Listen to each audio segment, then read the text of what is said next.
Welcome. Hi.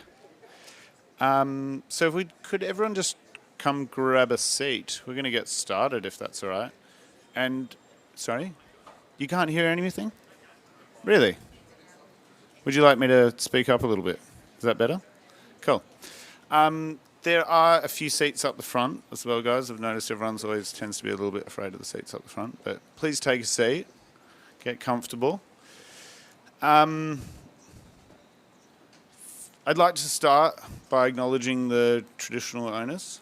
It's quite fitting coming here tonight and thinking about tens of thousands of years of taking care of this place. And as Jifa Greenaway has been saying last few nights, it's a time for healing. So it's good to set the context in that sense. Tonight we are going to discuss existing buildings. And to set the context, what we're proposing here is a $100 billion transformation of Greater Melbourne by the year 2030. And we've translated that $100 billion transformation into 15 tangible projects. So I'll tell you a bit more about that at the end. But the general sequence of this evening is starting from the bottom and moving up to the top. Claire Cousins will be talking about electrifying existing buildings. Carl Fender and Jim Stewart from Fender Katsoulides will be talking about mandatory retrofits of all existing buildings. And then John Waddle Architects will be talking about solarising our existing buildings. So we'll kick off with Claire. And yeah, thanks very much, Claire Cousins. Thanks, Ross. Yes, well, it's been a long journey, nearly 2 years, I feel like. Maybe it's been 18 months. But thank you, everyone, for coming tonight. And I'm going to kind of keep it pretty short. But basically, we didn't get a choice. Ross just allocated, and he gave me electrify architecture. He goes, this is a hard one, but you'll be good at this. But I think we've been advocating for electrification of all buildings for the last 5 or 6 years. We've been working on Nightingale Village in Brunswick with a number of other architects. And what's been really interesting is now starting to see how some of the initiatives set by, I suppose, a grassroots organisation actually starts to flow through into private development, but also publicly commissioned buildings by the government. And so, anyway, starting with new buildings, it's obviously a no-brainer to electrify new buildings. But what's probably a bigger challenge is how do we retrofit and upgrade all of our existing building stock rather than just thinking it's all too hard, let's knock it down and start again. We need to think much more creatively than that. So I'm going to bombard you with a whole lot of statistics. We'll run through them quickly, so bear with me. There's a bit of reading involved. So it's time to turn off the gas tap to the city and transform all existing buildings to become 100% electric. The grid can never fully decarbonise without disconnecting gas, but 90% of Melbourne homes have a gas connection. Every year we use enough natural gas to fill the Eureka Tower 30 times, and thanks to Carl, who's here tonight, that became the kind of new metric unit that informs all new normal initiatives. The New England Journal of Medicine noted gas is associated with health and environmental hazards and reduced social welfare at every stage of its life cycle. And the Australian Energy Market Operator have predicted an annual shortfall of gas production in Victoria by 2022 and intermittent demand, on-peak demand days by winter this year. Globally, current consumption will exhaust known gas supplies in 50 years. So we have millions of gas connections currently in Australia. And we need to replace all of our systems, hot water, heating, cooking, with electric equivalents. There's actually, when we use heat pumps and electric equivalents, they end up being 3 to 5 times more efficient with the same amount of energy input. Fisher & Paykel helped us out on this project, and we use them on a number of projects. So we need all of our homes to be run on electricity. And that's the only way we can truly get all of our buildings to be 100% green power. When the pandemic hit last year and we'd put the launch of New Normal on hold for last year's Melbourne Design Week, Ross kind of took himself off to a little cabin in Adelaide in South Australia and then started cranking the numbers on the kind of job stimulus that this opportunity would bring. And so there's 1,400 new potential jobs if we can electrify existing Melbourne residences. And with those residences, there's a savings of about $280 per year in the gas connection and also about $140 per year with increased efficiency of the equipment. It's not a small number, it's $3.8 billion to make all those changes. However, the savings will end up being around $585 million per year if we make those changes. So Melbourne Design Week. The challenge for us was how do we try and demonstrate this idea in a small little installation space with no money and pro bono labour. And so the idea was really, I suppose, as an architect, we work on bespoke housing, but we also do a lot of community housing projects. And the interesting thing with our bespoke clients is when we advocate for the disconnection of gas to their project, whether it be a renovation or a new build, the gas cooktop is such a thing that many people dearly kind of hang on to. So we felt maybe we really need to try and allow people to kind of come into contact a little bit more with induction and the benefits of induction. So we took this little unappealing tea room in the back corner there, if you go for a wander later, and decided that maybe we could celebrate that idea of sharing a cup of tea, I suppose the symbolism and the kind of the holistic benefits of drinking a cup of tea, and sprayed out, dear Elliot in my office kind of got a compressor and sprayed out the old tea room, and one of our lovely joiners built us a new kind of pedestal to make the Fisher-Paykel induction cooktop sort of a hero, beautifully lit feature within the space. So there was tea for offer. I don't know if anyone's been walking around having tea tonight, but so our pilot proposal really is we're looking for ideally a building that we can, an existing building that we can convert completely to electricity. It sounds kind of simple, and one of the challenges, I suppose, with strata-titled apartment buildings is the sheer quantity of residents and how we convince that is a benefit. Clearly, it's probably more of a benefit for owner-occupiers rather than renters. Or I suppose the challenge is that there's the cost savings if you're occupying the residents. So we looked at some challenging buildings, I suppose, urban contexts, such as this building. I hope the developer's not in the room tonight, in South Bank. And South Bank, I suppose, has had the challenges of, with the soil conditions, often over the last few decades, having a lot of podium car parking, which now the City of Melbourne has kind of banned. But the challenge with that being there's very little engagement with the street, there's very little ground plane interaction, there's not a lot of amenity.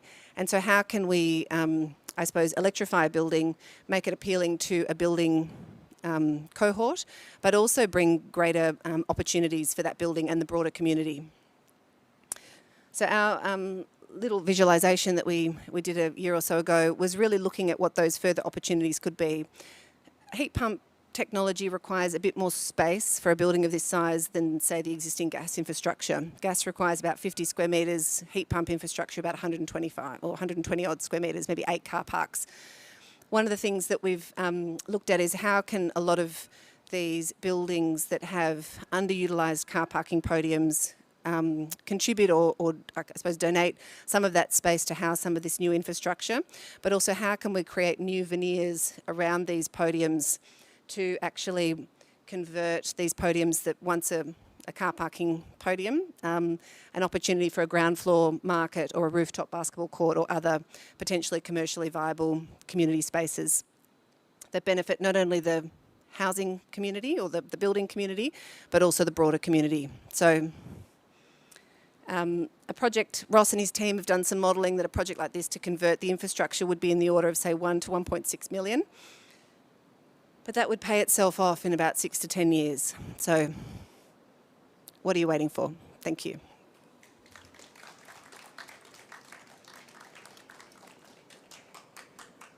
Thanks very much, Claire.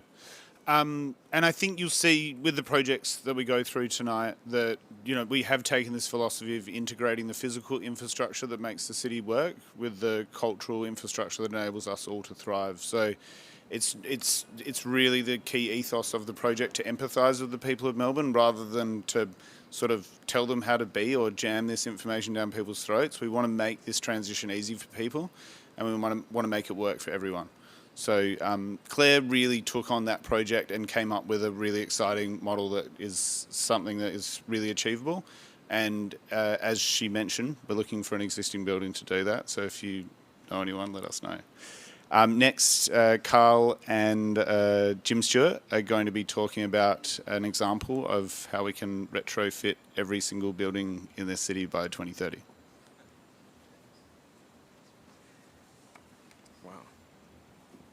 Thanks, Ross. Actually, I'm not going to talk about that at all. Jim is. He's going to be far more interesting than me, but I think there's a few really, really important things that I'd like to say, just to put all of this in perspective. So first of all, congratulations to Ross. There he is. Congratulations to Ross. What he's done here is absolutely amazing. He's spoken to me for, I don't know, a few years now about being frustrated about not being able to get real traction going forward in the whole area of getting this city to be respectably sustainable. And I think out of frustration, this is what he's done to really show how it can and should be done. And he's been able to harness some of the best design minds in Melbourne and the best design firms in Melbourne, and that just shows a commitment from the profession to his initiatives and the importance of those initiatives. It's a defining moment, really, in the kind of evolution of Melbourne. We've just been through COVID, and you all saw this city just a few short months ago with nobody in the streets, and it was terrible. It's not what a city should be. And it reminded me of, 25, 30 years ago, which a few of you weren't born yet. There was no one in the city after 5:30. It was a commercial hub, and it just closed. And in order to make this city what it is today, a vibrant people place, we had to get people into the city. And so we concentrated on density. We concentrated on providing accommodation, so that meant high-rise buildings, really, to bring a lot of people into the city. And of course, those high-rise buildings, they're covered by, I suppose, saying they were the good, the bad, and the ugly. And it's probably the latter two that have given high-rise, high-density. It's a pretty hard concept for a lot of people to deal with. And I think in that context, City Road, for instance, is often thrown at me. It was thrown at me again last night in a little function that we had in our office with members of the community. City Road, it just shows you what high-rise buildings do. But imagine if those buildings, exactly as they are, were all, as Ross would put it, producers rather than consumers. In other words, they have their faults, and maybe that's what a city is comprised of, the good, the bad, and the ugly. And that's what makes a city interesting and contemplatable. But imagine if every building in that City Road precinct produced energy, contributed. Maybe there'd be a little bit more respect for, the high-rise or higher density typology. But for that to happen, and that's what this is all about, and I guess you've all seen the exhibition here, the ways of doing that in our buildings is tangible. There's no new inventions that are needed. We can do this, and we can do it easily. Well, easily. We can do it with the help of government, and government has to step up. It has to help developers absorb the cost of doing these things, of making buildings producers rather than consumers. There is some capitalisation required, but if the government could see it from a developer's point of view and make it possible by, I don't know, I talked to the building surveyor in Chicago. Any sustainable building that comes onto his pile of planning applications goes from there up to there. Get that through quickly. The money that saves, get quick permits. Find ways to help. A little bit more height, a little bit more density where it's appropriate, where it's possible. Make it work. This has got to happen. This is a call to action. And I think, again, Ross has shown the way to make this city be self-sufficient and carbon neutral in the next decade. What could be more compelling than that? So this exhibition will make people take notice. We need everybody to really get behind him. What he's done is remarkable, and we at FK are very proud to be part of this, but also we feel the absolute necessity to be part of this. At any rate, after that little rant, Jim's going to be far more interesting and tell you about Windows. Wow. You've got to have good windows. Thank you. So thanks, Carl, and thanks, Ross, for inviting us to be part of this vision for Melbourne. I'm not going to talk about windows. Our project is all about windows, and it's about insulation, and it's about retrofitting buildings and getting our facades performing better. And the challenge was, how do we turn insulation into something that might be an Instagram moment? So I'm not going to talk about it, but you're welcome to go and see it. It's in the far corner up there. What I'm going to talk about, and don't have any slides to go with this, but that's all right. What I did have on here was a few photos of this building that we're standing on or sitting on. And it's a building that's soon to be torn down in July this year. And it certainly seems unloved in places. It feels pretty loved up here right now, but in a lot of places this building does certainly feel unloved. But the images that I was going to show are from 1960, and oh, here we are. Okay, cool. So this series of images, which I'll just sort of click through randomly as I talk, kind of shows an underlying or hidden beauty and hidden value in this building, which I think is really relevant to the discussion we're having today about existing buildings. So, I mean, the conversations that we're having around sustainability are changing, and they're changing quite rapidly. Just a few years ago, the whole concept or the idea of having an all-electric building was something that was very much limited to small-scale kind of niche developments, the Nightingales of this world. But now it's really on the table with just about every client we talk to. Around the country, fossil fuel power plants are shutting down. End of life is being brought forward. It was just last week I was reading the longest natural gas pipeline in the country, the Dampier to Bunbury line, is having its life cut short by 27 years. And meanwhile, late last year, the GBCA announced the biggest shake-up to Green Star in 18 years. So governments may be dragging their feet, but the world is changing and the industry is changing with it. So when we first talked to Ross about this project and about this vision, it was around late 2019, and it was around about the time that Australia was going through possibly the worst bushfire season in history. And that really galvanised a lot of thought and a lot of care amongst the general public, thinking about what we could do to better look after our environment. And last Friday night, I was up here listening to G for Greenaway, and he said something quite profound. He kind of took sustainability and put that to one side as a concept and talked instead about caring for country.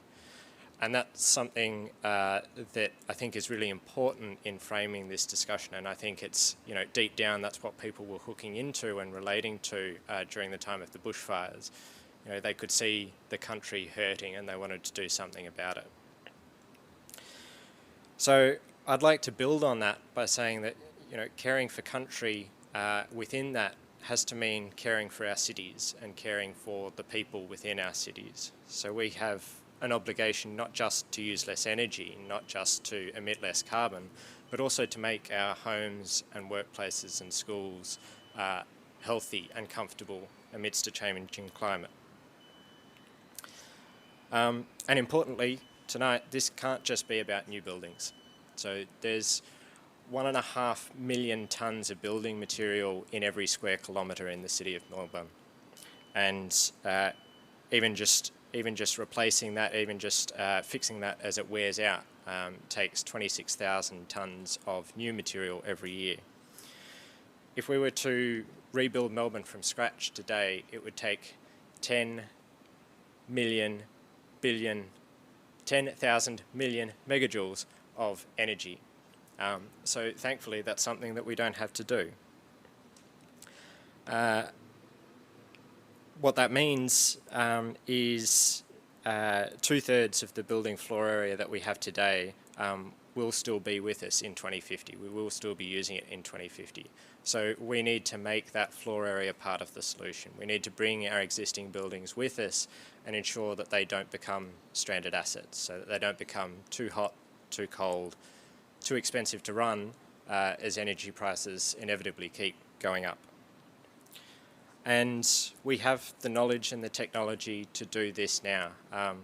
In our installation, we've got brilliant windows, brilliant insulation panels that demonstrate just how much of a difference it can make when we retrofit our buildings. And we're working with on some fantastic and significant adaptive reuse projects as we speak. So what's different about a new normal specifically? What we want to do with this project is to prove the economic case. So we want to be clever in terms of how far we go to deliver maximum financial value, but also maximum environmental value and maximum comfort for occupants. And to de-risk and destigmatise the idea of energy efficiency retrofits, so that they're not the anomaly, but they're the norm, and they can even become mandatory. And this is what Ross is really good at. He's really good at crunching the numbers, not just in terms of energy and in terms of carbon emissions, but also in terms of dollars and payback periods. He's really good at creating win-win scenarios for building owners and occupants and the environment. So if you have an asset or you know of an asset that's not performing the way it could be, we want to know about it. Let's work together to build a business case to make our existing buildings part of our sustainable future and part of a new normal. Thank you.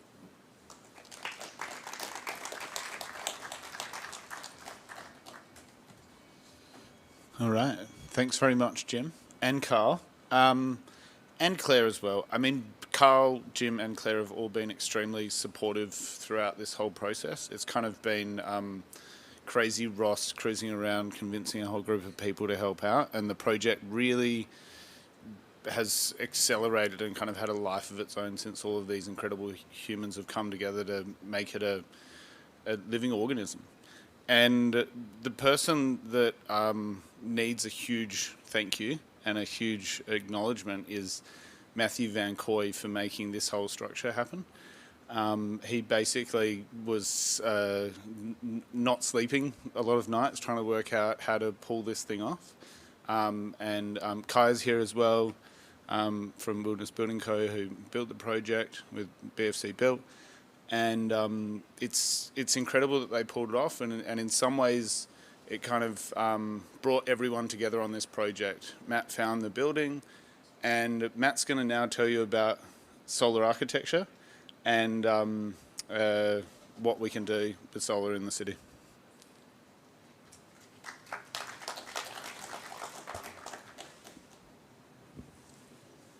I need to read some statistics. Hopefully I'll tell you about a few other things as well. Look, we started this, I don't know, Ross, 2 years ago, right? A little bit longer than that. And the ambition was to do all of this for Design Week maybe a year and a half ago. COVID came and we couldn't do it, which was, quite good because we weren't prepared and it would have been a disaster. But what it did mean was that we were able to kind of gather enthusiasm about the project, and Ross was able to communicate with more people, and we were able to do what we see here today. I'm not going to go into the statistics of solar architecture. It's in the book. You can read the details. I'm not across those that much. But what I can tell you is that through the ambition of the project, we can shift the way that the city generates electricity enormously. Our project was to develop a solar pavilion and demonstrate solar architecture. And let me tell you, getting somebody to give you their building rooftop in the city is a very hard task. We started with David Waldron from Vicinity, who isn't here tonight, but David kindly let us get on top of their building and take a photo of Curtin House. And so our ambition was to develop a series of these tent-like buildings, these structures that would really draw on the idea that Curtin House and many other rooftops like Embla over there, good place for a drink, bring to the city and tie that with the activities of what Melbourne does best, which is anything free cultural, everybody will see. And so that was our first prototype. Through Design Week, our ambition was to build this project, not just as a demonstration project, but to build it in reality. And what you see here is that. But through the pandemic and kind of reflecting on Melbourne as an empty city, we asked many people whether we could borrow their rooftop, and Golden Age were kind enough to allow us to use this building, which will be demolished. So what you see with the paint and all the things we've done is quite fantastic. But for us, there's an idea here and a lineage of kind of exhibitions and being both projective and retrospective. In 1999, the Hero Building here, which Carl was the author of with his team, was the exhibition of Signs of Life, Melbourne's first biennale. And in a similar vein, the building which is right next door to us was taken over by Juliana Engberg and an international team of artists, architects and designers with this future ambition to look to what the city could be. And here you see a pairing of what was the Russell Street Telecom building and this building we're in here, which was the old Anglican Mission. And so what we imagine is that maybe in the future, maybe 22 years from now, when that exhibition was, these things might be paired together as a kind of lineage of exposition and ambition in the city. I don't need to go into this in great detail because you're here today. But what does this rooftop do? Well, this rooftop has 68 panels and it generates 260 kilowatt capacity.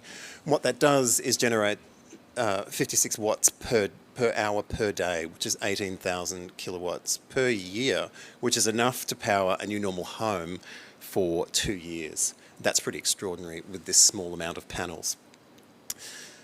We collaborated with Ash Keating and Openwork to really enliven the city and tie all the things that we saw were embodied in Signs of Life in this exhibition. But for us, it's not necessarily the story of this project, it's the story of the people and the people who made it. Ash has been just a guiding light through this entire project, taking over the foyer and taking over the rooftop. Kaya and Ben and their team and everybody else who helped make this project.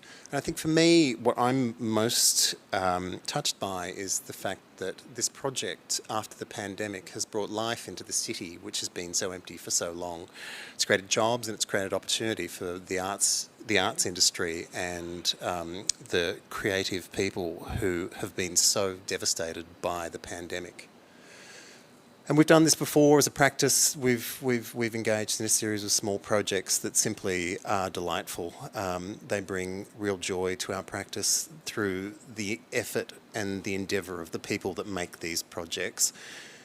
And I guess the way that we view this is projects like this are just the sheer exposition of human endeavour.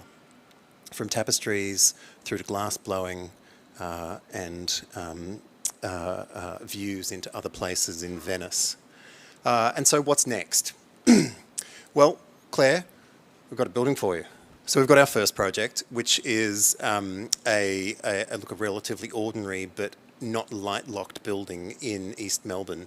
And so this building combines both our project, solar architecture, and Claire's project, the efficient electrify architecture. And with Ross, we'll look to electrify this entire building.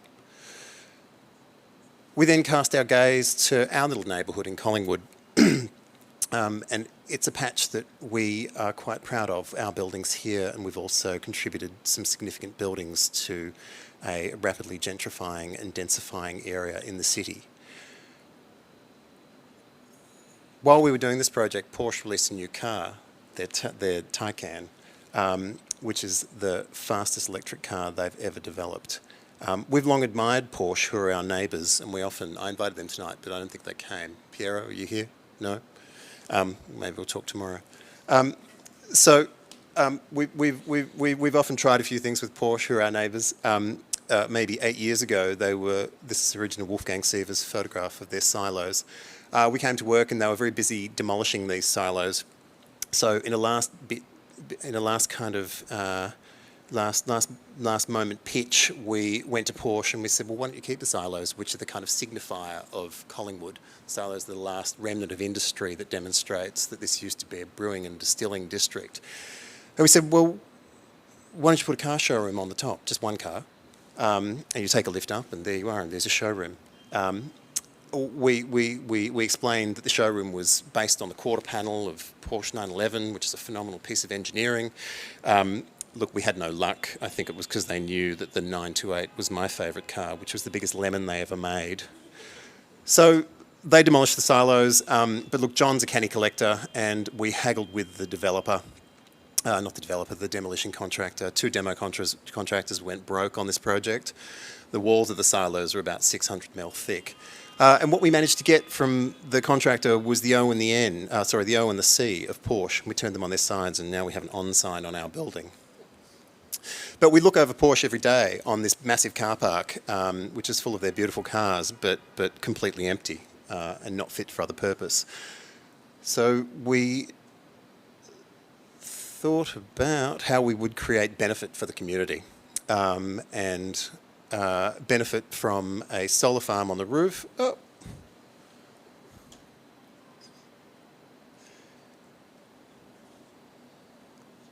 There we go.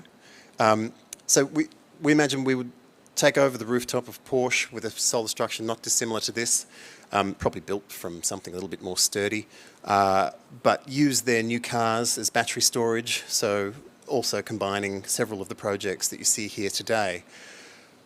We think we'd be able to convince Porsche to maybe run a cable over, and we'd have FlexiCar's first ever electric vehicle as a share car, and we'd charge jump bikes in the precinct. And then overflow would contribute into our local grid.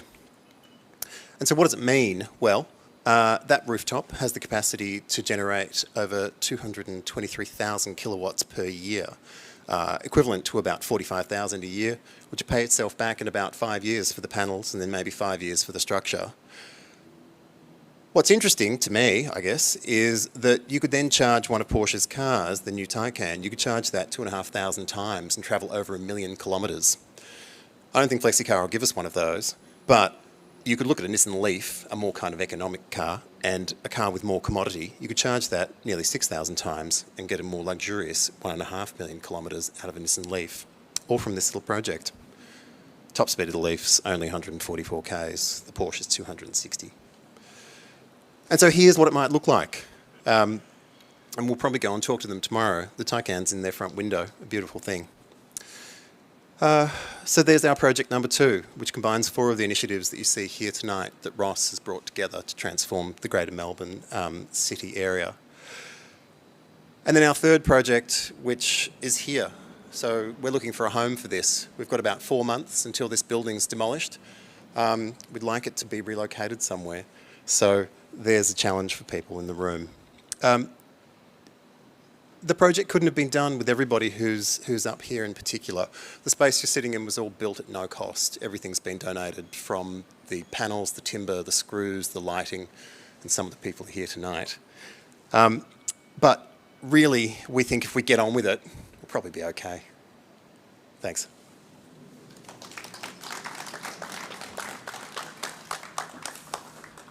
I think that was a good way to wrap it up, actually, is getting on with it. And to summarise, once again, it's a $100 billion transformation. If you don't believe me, we wrote a 140-page report to prove it. Feel free to review it and critique me.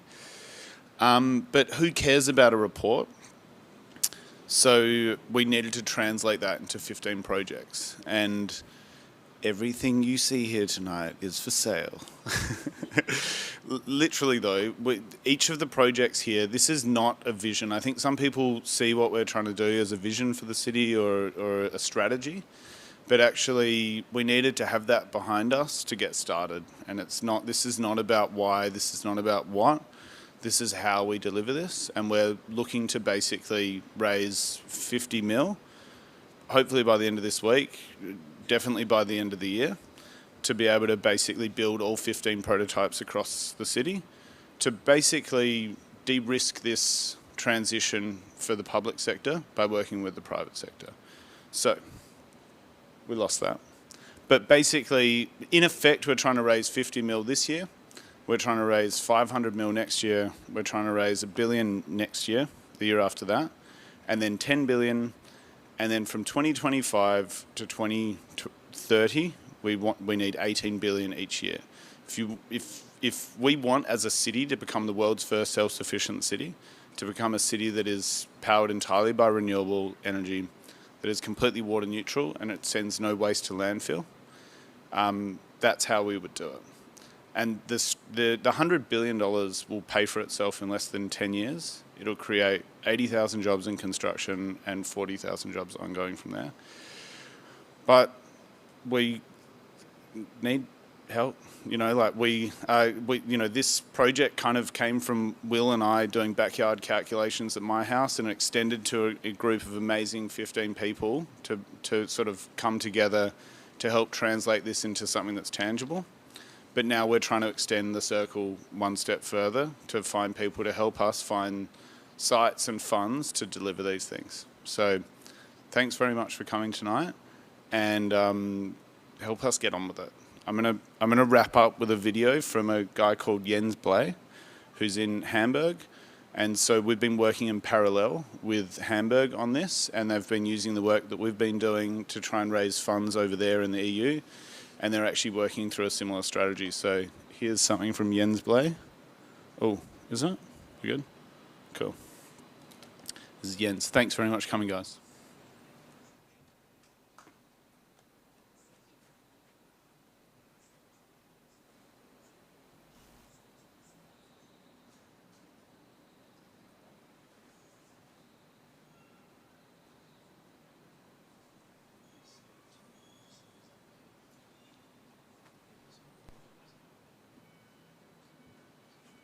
Hello again from Hamburg, and thank you so much for having me at this great New Normal event. I've been associated with New Normal in Melbourne for the past 2 years. So let me briefly share some activities in Hamburg and what we call our Nordic Lighthouse region. So we recently launched a New Normal radar, N-Radar, to identify ideal urban piloting areas, what we call urban arenas, to engage municipalities, businesses, academia, civic organizations, and of course, citizens. We are funded by ICLAI, the Global Network of Local Governance, and Google.org.